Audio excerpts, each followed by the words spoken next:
I didn't just lose a company that day. I lost the man I thought I was going to marry. It started with a plain white envelope slipped under my apartment door. No name, no return address, just a single sheet inside.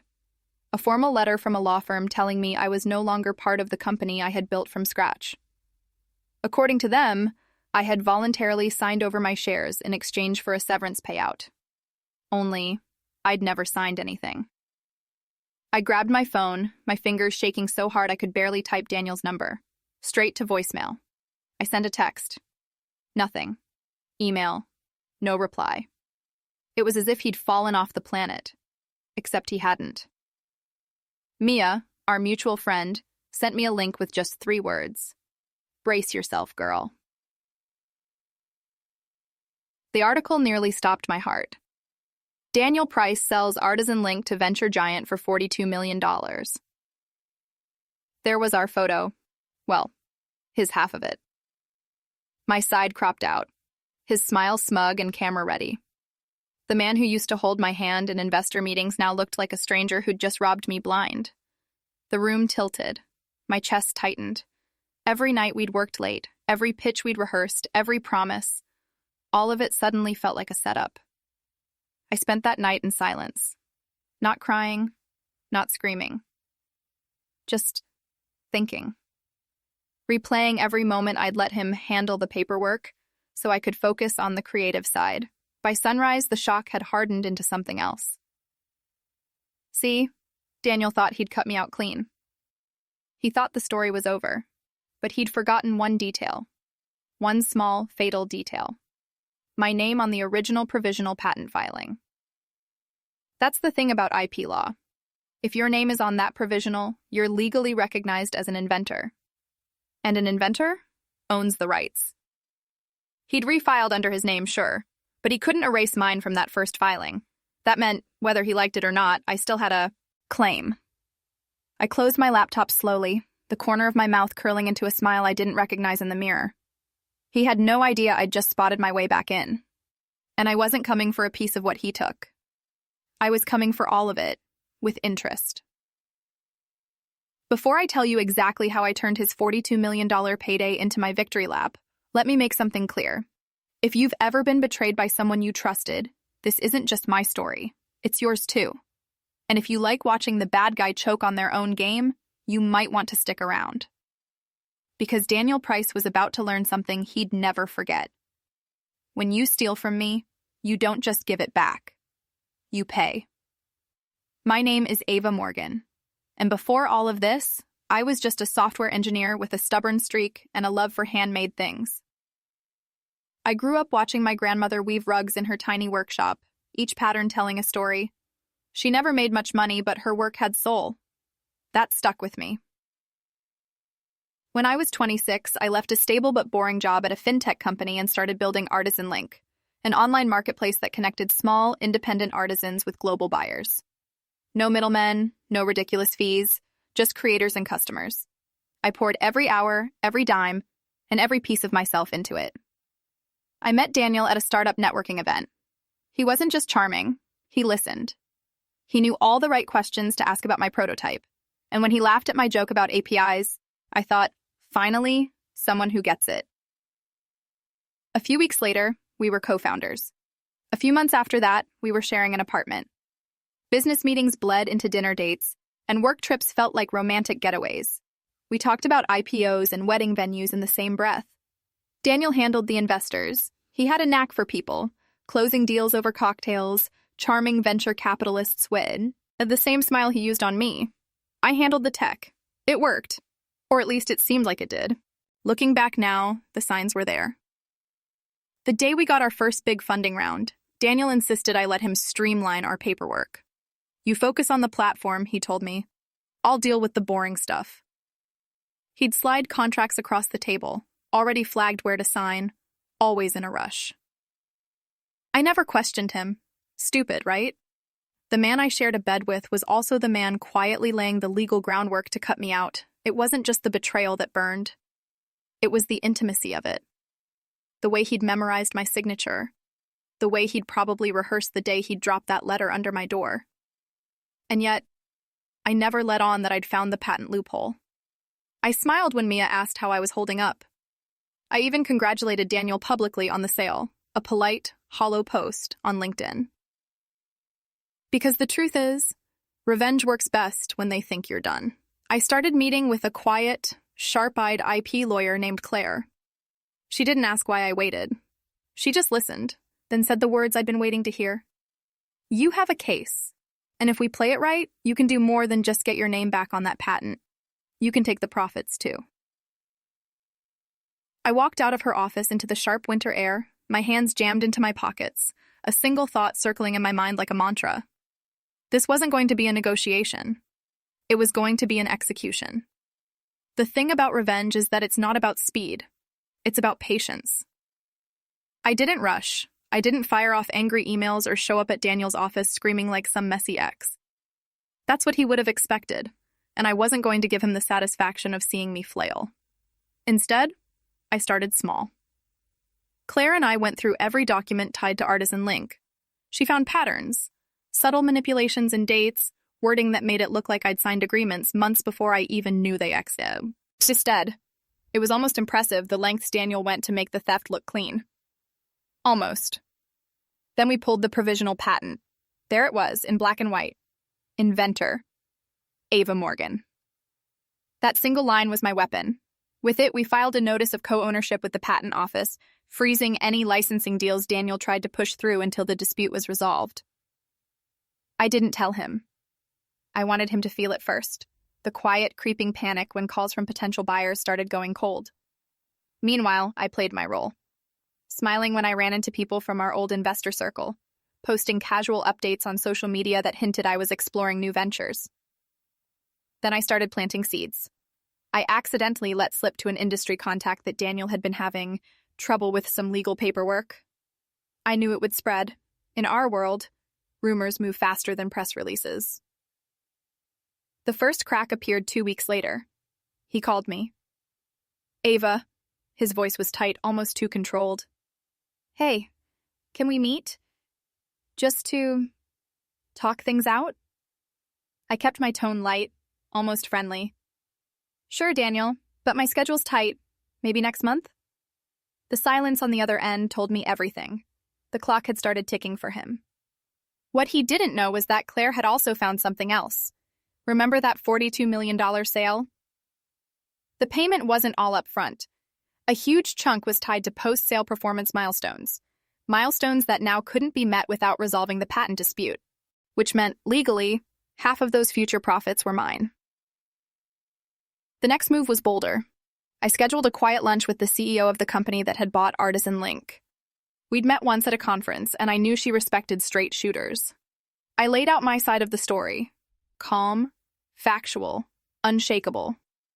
By the time the check came, she was leaning back in her chair, smiling like she'd just been given the green light to outmaneuver a man she already didn't trust. A week later, Daniel called again. This time, he didn't bother hiding the strain. Ava, we need to fix this. You're messing with things you don't understand. I laughed, low and slow. Oh, Daniel, I understand perfectly. I hung up before he could answer. And for the first time since the day that letter hit my floor, I felt something new. Control. 3 months after that letter slid under my door, Daniel finally agreed to meet. Not because he wanted to, because he had no choice. We met in the same upscale hotel lounge where we'd once celebrated our first investor signing. He arrived 10 minutes early, wearing the same navy suit, but the swagger was gone. His eyes darted, his jaw clenched. Ava, he said, trying for warmth. You look good. I sat down slowly, letting the silence hang between us. You look worried. He didn't waste time. You're killing my deal. The buyer's threatening to pull the earn-out. You're not getting anything out of this except bad press. That's when I slid a folder across the table. Inside were 2 things: the original provisional patent listing me as inventor, and a draft licensing agreement with the buying company, with my name and my terms at the top. You've got 2 options, I said, my voice even. Sign over half the profits from the sale and the licensing rights to me, or watch the deal implode completely. His face strained. You can't. I already did. He flipped through the folder, his hands trembling. You'll ruin both of us. I leaned forward. No, Daniel. You ruined yourself the moment you forged my signature. I'm just collecting interest. That's when the twist landed. The part he never saw coming. I told him I'd already been in direct talks with the buyer, that she knew the whole story, and that she preferred dealing with me. In fact, the licensing deal in front of him? It wasn't just for Artisan Link's tech. It was for an expanded platform I'd been quietly building since the day he cut me out. One the buyer was eager to launch under my leadership. His hand went still on the folder. He finally looked up at me, and for the first time, I saw it. Fear. You think you can just... I cut him off. Daniel, I don't think. I know. This is my work, my patent, my future. You were a chapter, not the whole book. For a long moment, he didn't speak. Then slowly, he pushed the folder back toward me. Fine. You win. I smiled. Oh, Daniel. This isn't about winning. This is about making sure you never play this game again. By the end of the week, the agreement was signed. My lawyer wired the first half of my payout into an account Daniel couldn't touch. The buyer announced the new licensing arrangement, with my name on the press release this time. And Daniel? He got to keep his half of the money, sure, but not the company, not the patent, and not his reputation. In the startup world, once word gets out that you'll screw over your own co-founder, you don't get second chances. I didn't just take my share back. I took his future with me. The press release dropped on a Thursday morning. Artisan Link founder, Ava Morgan, announces strategic licensing deal with venture giant. My name was in the headline. My face, not cropped this time, was front and center. The photo was taken in my new office, sunlight streaming in from floor-to-ceiling window. Wes, a quiet smile on my lips. I hadn't planned the smile. It just happened. Within hours, my inbox exploded. Old contacts congratulated me. Investors I'd met years ago sent messages about new opportunities. Even my old college professor emailed, "Proud of you, Ava. You earned this." Daniel didn't call, but I knew he'd seen it, because by noon, industry blogs were already running side-by-side comparisons. Daniel Price's disappearance from Artisan Link versus Ava Morgan's triumphant return. The buyer played their part perfectly. In interviews, their CEO spoke about authentic leadership and founders who stay true to their vision. She never said Daniel's name, but she didn't have to. The omission said more than any insult ever could. The real knockout came a week later. I was invited to keynote at an international e-commerce summit. A year ago, Daniel and I had applied for a joint speaking slot at the same event. We didn't get it. This time I walked on stage alone, in a black dress and heels that clicked with every step. Good morning, I began, looking out over the packed room. I'm here to talk about how to protect your work and yourself in the startup world. And yes, I'm speaking from experience. The crowd leaned in. I didn't name Daniel outright. I didn't need to. The story had already made the rounds, but I gave them the lesson. Document everything. Never sign in a hurry, and never hand over control just because someone says they love you. By the time I stepped off stage, my phone was buzzing. New partnerships, speaking offers, an email from the buyer confirming the first royalty payment had been deposited, a figure that made my head spin. But the money, as sweet as it was, wasn't the best part. The best part was knowing that Daniel was out there watching my face light up industry headlines while his phone stayed silent. The investors who once toasted him over champagne now avoided his calls. The Whisper network was working overtime. Me and his name was turning into a warning label. Claire and I celebrated with a quiet dinner at a little French place downtown. As we clinked glasses, she smirked. "You realize you didn't just take back what was yours," she said. "You burned the bridge behind him." I smiled. Good. I don't want him finding his way back. When I walked home that night, the city lights felt brighter. My steps felt lighter. And for the first time since the day I opened that envelope, I wasn't thinking about what I'd lost. I was thinking about what I'd built. and how no one would ever take it from me again. Sometimes revenge isn't about destroying the other person. It's about reclaiming yourself. When this all began, I thought the worst part was losing the company. I was wrong.